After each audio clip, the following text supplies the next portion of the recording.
نورانی صاحب، آپ ہمیں یہ بتائیے، ہمارے تمام دیکھنے والوں کو، سننے والوں کو، کہ آج آپ کو پتہ بھی ہے کہ ربیع اول کا پہلا دن ہے اور محمد مصطفیٰ صلی اللہ علیہ وسلم کی دنیا میں آمد کا یہ جو عظیم الشان مہینہ ہے، اس کی مناسبت سے آپ کو یہ بتائیں کہ نور محمد صلی اللہ علیہ وسلم کو کب پیدا کیا گیا، اور اس کی روشن میں جو اس دنیا رہتی دنیا تک جو ان کا اجالا ہے اور جو ان کی شمع ہے، جو ان کی ہدایت ہے، اور ساتھ ساتھ جو آج سے 1400 سال پہلے نبی پاک علیہ السلام نے جو اس دنیا میں تشریف لائے تھے، ایک مقصد انہوں نے ہمارے سامنے رکھا تھا، لیکن دیکھیں کہ آج 1400 سال گزر گئے ہیں، اس کے باوجود بھی نبی پاک علیہ السلام کی جو اس وقت انہوں نے ارشادات فرمائے تھے، آج بھی ہم دیکھتے ہیں، یہ آج کی جو انسانیت دیکھتی ہے کہ وہ آج پرو ہو گئے.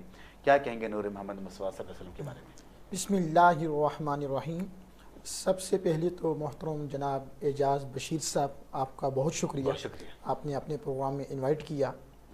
اس کے بعد آپ کے سوال کی طرف آتا ہوں.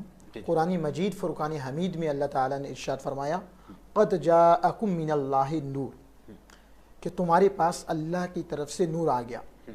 اکثر مفسرین نے، امام جلال الدین سیوطی نے، امام بغوی نے، اور اس کے علاوہ روح البیان میں، ان تمام تفاسیر میں، اور امام خازن نے تفسیر ساوی میں، ان سب میں اس نور سے مراد آقا دو جہاں امام الانبیاء صلی اللہ علیہ وآلہ وسلم کو لیا گیا. نور مصطفیٰ کی تخلیق کب ہوئی؟ نبی کریم صلی اللہ علیہ وآلہ وسلم کی خدمت میں ایک بار جبرائیل امین آئے اور حضور علیہ السلام نے حضرت جبرائیل سے پوچھا، اے جبرائیل بتاؤ تمہاری عمر کتنی ہے؟ جبرائیل امین نے کہا، یا رسول اللہ، میں نے جب اللہ تعالیٰ نے مجھے پیدا کیا تو میں نے چوتھے حجاب پر ایک ستارہ دیکھا. وہ ستارہ 70,000 سال کے بعد آیا کرتا تھا، اور اس ستارے کو میں نے 70,000 بار دیکھا. تو آقا دو جہاں، جان کائنات، معلم و مقصود کائنات حضرت محمد رسول اللہ صلی اللہ علیہ وآلہ وسلم نے فرمایا وہ ستارہ میں ہی تھا. اور کائنات کی تمام چیزیں اللہ تعالیٰ نے آقا دو جہاں صلی اللہ علیہ وآلہ وسلم کے نور سے پیدا کی ہیں. 5 کتب میں یہ حدیث پاک موجود ہے.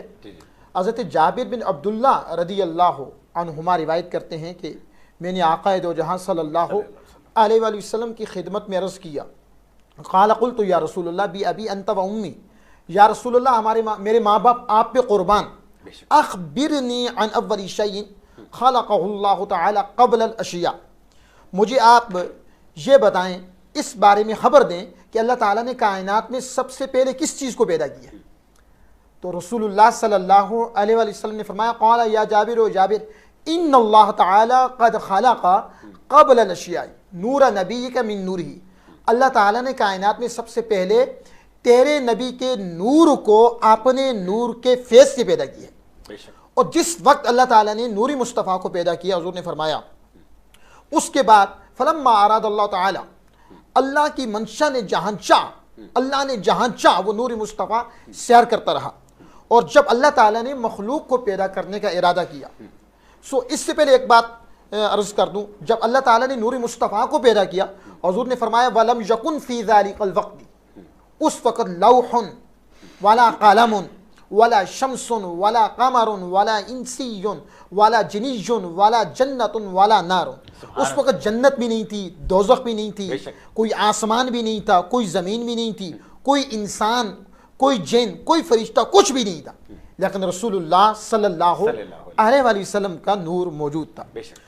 اللہ نے جب مخلوق کو پیدا کرنے کا ارادہ کیا تو اللہ تعالیٰ نے نور مصطفیٰ کو 4 حصوں میں ڈیوائیڈ کر دیا، ڈیوائڈنگ انٹو 4 پارٹس.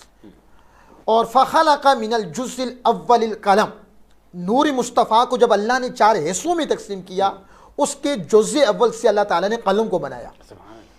ومن الثانی اللوح، نور مصطفیٰ کی پہلی تقسیم کے دوسرے جز سے اللہ تعالیٰ نے لوح محفوظ کو بنایا.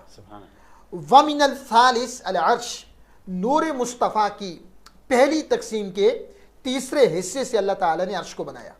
اور چوتھے حصے کو دوبارہ ڈیوائیڈ کر دیا، 4 بار 4 حصوں میں تقسیم کر دیا. اور یہ نور مصطفیٰ کی دوسری تقسیم تھی. نور مصطفیٰ کی دوسری تقسیم کے جزء اول سے اللہ تعالیٰ نے عرش اٹھانے والے فرشتوں کو بنایا. اور نور مصطفیٰ کی دوسری تقسیم کے دوسرے جز سے اللہ تعالیٰ نے کرسی کو بنایا. اور یہ وہ کرسی نہیں ہے کہ جس میں ہم لوگ بیٹھتے ہیں, اس کی بڑی زبردست وضاحت موجود ہے تفاسیر میں اور احادیث میں. اور نور مصطفیٰ کی دوسری تقسیم کی تیسری قسم سے اللہ تعالیٰ نے باقی سب فرشتوں کو بنایا, اور چوتھی قسم کو دوبارہ چار حصوں میں اللہ نے تقسیم کر دیا. نور مصطفیٰ کی تیسری تقسیم کے پہلے حصے سے اللہ تعالیٰ نے 7 آسمانوں کو بنایا. نور مصطفیٰ کی تیسری تقسیم کے دوسرے جز سے اللہ تعالیٰ نے الاردین 7 زمینوں کو بنایا. اور نور مصطفیٰ کی تیسری تقسیم کے تیسرے جز سے اللہ تعالیٰ نے جنت اور دوزخ کو بنایا. اور اس کے ساتھ میں یہ بھی عرض کرتا چلوں گا کہ نبی کریم صلی اللہ علیہ وسلم اس کائنات کی جان ہے اور اس کائنات کی اصل ہے. قرآن مجید فرقان حمید میں اللہ تعالیٰ نے ارشاد فرمایا کہ الذین یتبعون رسول النبی الامی, لوگوں نبی امی کی اتباع کرو. تو اکثر لوگ اس امی سے مراد معاذ اللہ ان پڑھ کا ترجمہ لیتے ہیں, جبکہ لفظ امی امسی ہے اور بنیاد کو بھی کہتے ہیں, ماں کو بھی کہتے ہیں, چونکہ ماں ساری اولاد کی اصل ہوتی ہے, اولاد اس کے پیٹ سے جنم لیتی ہے, ماں کو بھی کہا جاتا ہے. مکہ شہر کو القرا کہتے ہیں کہ ساری زمین, ساری کائنات میں یہاں پانی پھیلا ہوا تھا اور مٹی کا سب سے پہلے جس جگہ سے آغاز ہوا وہ شہر مکہ ہے, بنیاد ہے. جی, بنیاد ہے.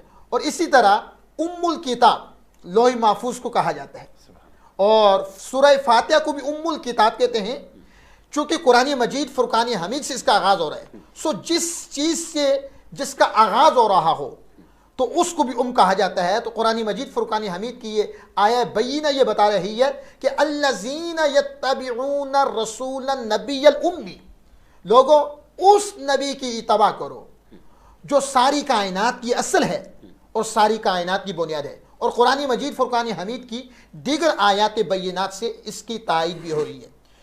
اس کے ساتھ میں یہ عرض کرنا چاہوں گا, حضور صلی اللہ علیہ وسلم اس کائنات کی جان بھی ہیں اور وجہ تخلیق کائنات بے شک, اور معلم و مقصود کائنات بھی ہیں.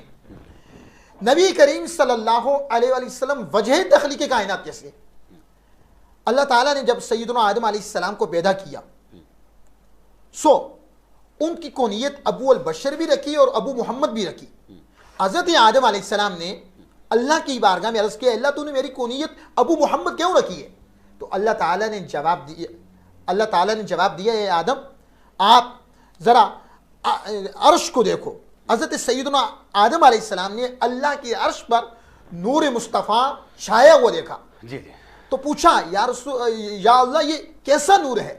تو اللہ نے جواب دیا کہ یہ محمد رسول اللہ کا محمد مصطفیٰ صلی اللہ بہت زبردست طریقے سے علیہ وسلم کا جناب مفتی محمد امتیاز الحق نورانی نور محمد مصطفیٰ صلی اللہ علیہ وسلم کے حوالے سے اس کی ڈیٹیل ہمارے سامنے رکھ رہے تھے, اس کی اہمیت ہمارے سامنے رکھ رہے تھے کہ جو لوگ نبی پاک علیہ السلام کو نبی امی کا مطلب غلط انداز سے لیتے ہیں کہ نعوذ باللہ کہ جو پڑھ لکھ نہیں سکتا, لیکن اس کا جو اصل جو مفہوم ہے وہ یہی ہے کہ امی کہ مینس کسی بنیاد ہے, کسی چیز کی جو اوریجنیشن ہوتی ہے, کسی چیز کی جو تخلیق ہوتی ہے, تو جو مین جو اس کے یہاں پہ مٹیریل ہوتا ہے that is called known as امی, مینس کہ جو اس کی بنیاد ہوتی ہے.